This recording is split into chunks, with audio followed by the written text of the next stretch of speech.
Here's Bernie from last night. But to my mind, the federal minimum wage of $7.25 an hour is a starvation wage which must be raised. The minimum wage must become a living wage, which means $15 an hour over the next few years. Now, I don't think it is a terribly radical idea to say that in America, if somebody works 40 hours a week, that person should not be living in poverty.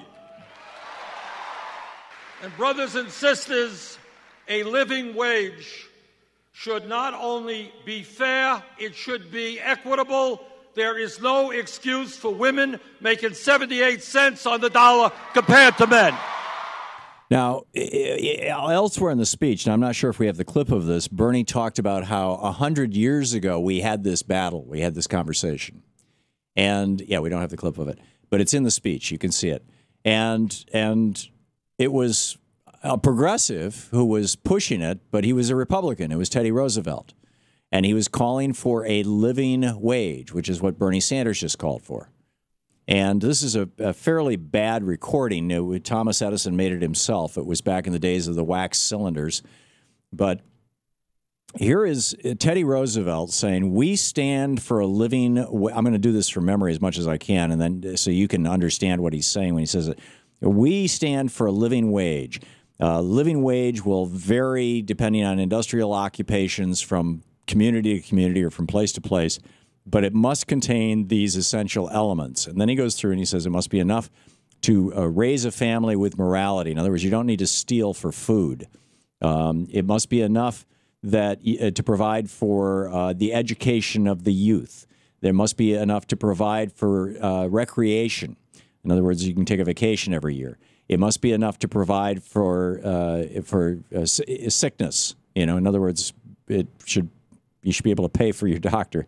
And it must be enough to provide for a decent retirement in old age. Now, this was before Social Security.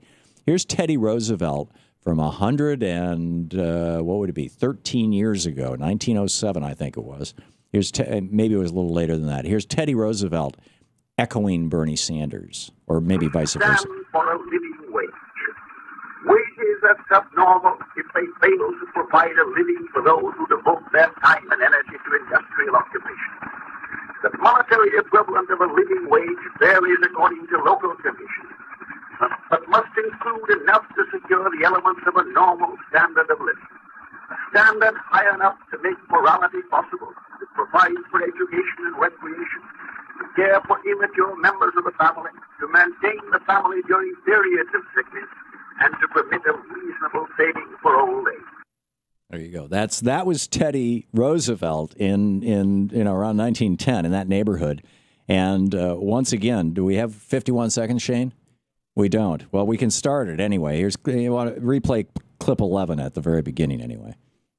But to my mind, the federal minimum wage of $7.25 an hour is a starvation wage which must be raised. The minimum wage must become a living wage, which means $15 an hour over the next few years. There you go. Teddy Roosevelt in 1910 saying we need a living wage, and Bernie Sanders last night saying we need a living wage. This is the Thom Hartmann Program. The progressive tradition lives on.